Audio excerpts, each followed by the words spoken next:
Hinamak na manugang. Kabanata 65. Sinamahan ng Pavilion Master si Qin Yue. Pagkatapos nito, tinawag ng Pavilion Master ang manager. Inutusan ng Pavilion Master ang manager na imbestigahan ang kinaroroonan nina Albert Lewis at Alex Dixon. Alex Dixon. Natulala ang manager on the spot. Anong nangyari sa'yo? Kumunot ang noo ng Pavilion Master. Malamig niyang tinitigan ang manager at binalaan ito. Itong si Mr. Dixon ang VIP natin. Huwag mo siyang pabayaan. Natigilan ang manager sa lugar. Nababalot siya ng malamig na pawis. Hindi ba si Alex Dixon ang matrilocal na manugang na minamaliit pa ang Lewis family? Si Alex Dixon ay walang kapangyarihan o kapangyarihan. Umaasa lang si Alex Dixon sa Lewis family para mabuhay, at wala man lang pamilya si Alex Dixon. Si Alex Dixon ay itinaboy lang ng manager, at sa sobrang galit ay itinapon pa niya ang invitation letter sa basurahan. Hindi inaasahan ng manager na si Alex Dixon ay isang natatanging panauhin ng Pavilion Master. Sa pag-iisip nito, huli na ang lahat para magsisi ang manager. Kung bumalik ang oras, luluhod ang manager sa harap ni Alex Dixon at magmakaawa sa kanya na manatili. Nang makita ang pagbabago sa ekspresyon ng manager, nagdilim ang mukha ni Pavilion Master. Malamig na saway ng Pavilion Master, ano ka pa rin nakatayo dyan? Bilisan mo at lumabas para salubungin ang kagalang-galang na panauhin. Namutla ang mukha ng manager. Hindi man lang niya masabi ang isang kumpletong pangungusap. Kumunot ang noo ng Pavilion Master.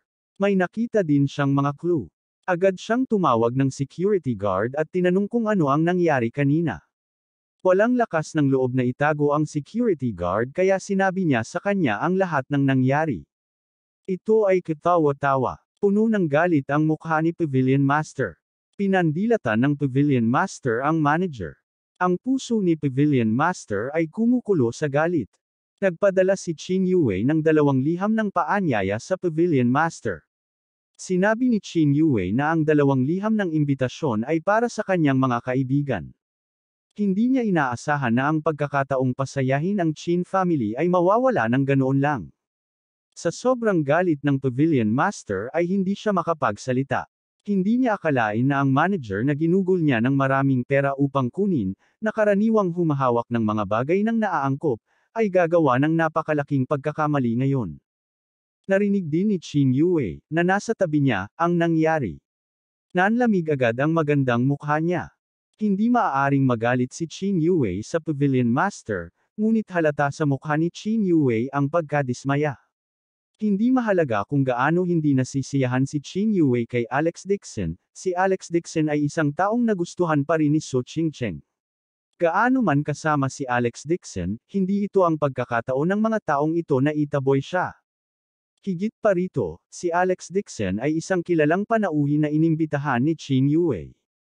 Ang Treasure Pavilion na tinatrato si Alex Dixon nang ganito ay nagpahiwatig na hindi nila iginagalang si Qin Yue. Higit pa rito, kung iisipin ni Su Qingcheng na sinasadya ni Qin Yue si Alex Dixon dahil sa bagay na ito, mas magiging mahirap ito. Sa pag-iisip nito, naging malungkot ang mukha ni Qin Yue. Malamig nang umuso si Qin Yue at walang pakialam na sinabi, dahil ang tingin ng Treasure Pavilion sa kaibigan ko, parang hindi ko na kailangang manatili dito. Nang matapos, tumalikod si Qin Yue at umalis. Si Qin Yue, Pavilion Master at ang manager ay nakatayo sa pintuan at nag-uusap. Hindi marinig ng marami sa mga taong naroroon ang pinag-uusapan ni Qin Yue, Pavilion Master at ng manager, ngunit nang makita nila ang malungkot na mukha ni Qin Yue at tumalikod na para umalis, nagulat sila. Napakalaki ng background ng babaeng ito, hindi man lang niya binigyan ng mukha ang Pavilion Master. Ano ang nasaktan sa kanya? Miss Qin, sandali lang. Nataranta ang Pavilion Master at mabilis siyang hinabol. Ngunit nakakadalawang hakbang pa lang ang Pavilion Master nang pigilan siya ng assistant ni Qin Yue.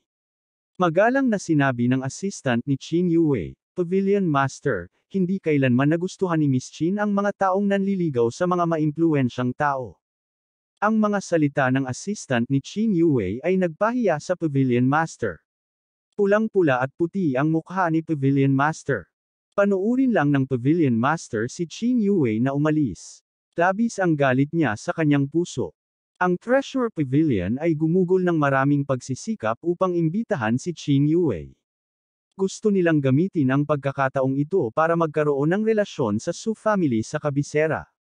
Pagkatapos, maaari nilang pag-usapan ang negosyo sa ibang mga mangangalakal sa pamamagitan ng Su family sa Jing City. Hindi inaasahan ng Pavilion Master na makaligtaan ang gayong minsan sa isang buhay na pagkakataon. Kasalanan ng lahat ng Pavilion Master ang pagiging pabaya pagdating sa pagkuha ng mga tao.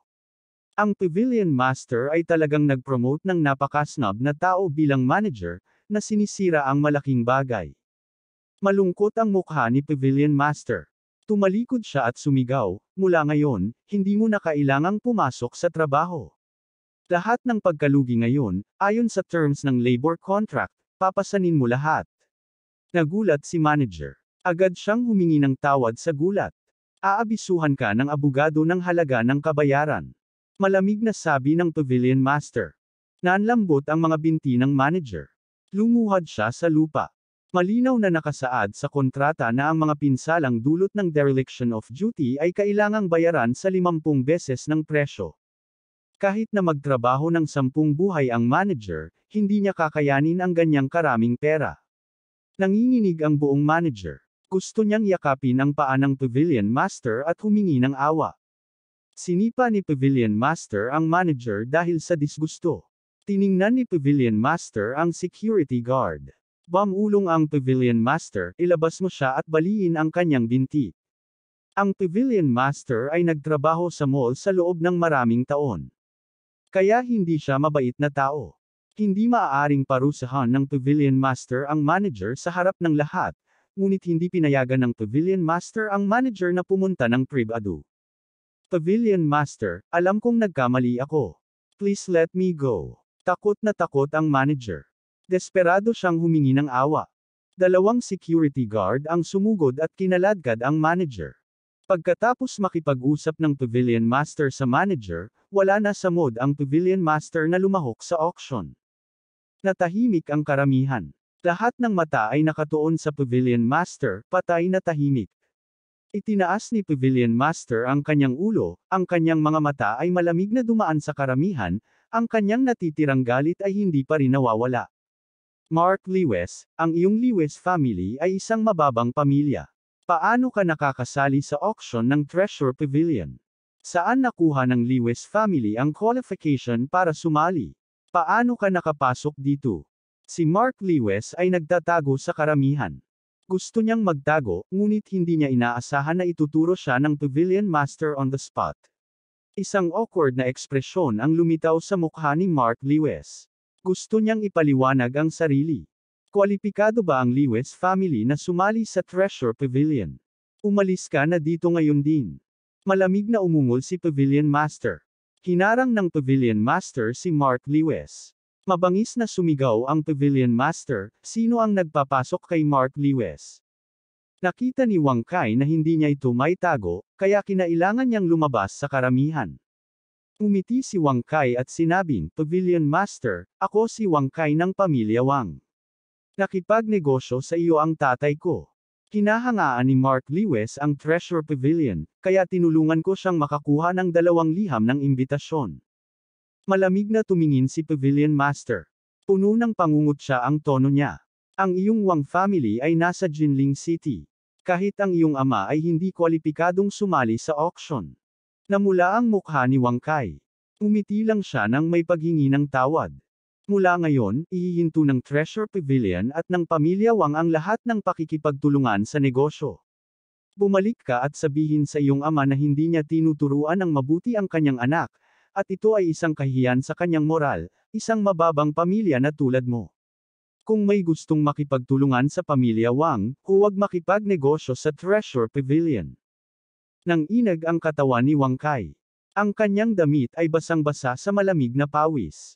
Katumbas ito ng pagputol sa lahat ng koneksyon sa negosyo ng pamilya Wang.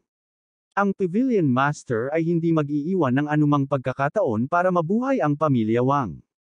Ang Treasure Pavilion ay hindi isang kumpanya, Ngunit ang mga miyembro ng Treasure Pavilion ay pawang mga maimpluwensyang mga ngalakal at tycoon sa probinsya. Hindi sinakta ng pamilya Wang ang Treasure Pavilion. Ito ang karamihan sa mga kumpanya sa probinsya. Ang natitirang mga customer ay tiyak na pipiliin ang Treasure Pavilion dahil sa pressure. Si Mark Liwa ay nakatayo sa gilid. Nanginginig siya kaya hindi siya makapagsalita. Alam ni Mark Liwa na nagdulot siya ng malaking sakuna. Hindi lang sinakta ni Mark Lewis ang Lewis family, kinaladkad din niya ang Wang family sa tubig. Pero sinong mag-aakala na si Alex Dixon ay talagang inimbitahan ni Qin Yue? Ang pamilya Qin ay palaging isang malakas na puwersa sa Jing City. Higit pa rito, ang pamilya Qin ay palaging pinananatiling mababang profile. Ang Qin family ay hindi pa nakapunta sa Jinling, at ang Qin family ay hindi nakikisama sa mga mangangalakal ng Jinling City. Sinong mag-aakala na pupunta si Qin Yue sa Jinling para lumahok sa auction, at tinawag pa si Alex Dixon? Paano nagkakilala sina Qin Yue at Alex Dixon? Ano ang relasyon nina Qin Yue at Alex Dixon? Bakit kilala ni Alex Dixon ang isang makapangyarihang figure? Abangan ang susunod na kabanata.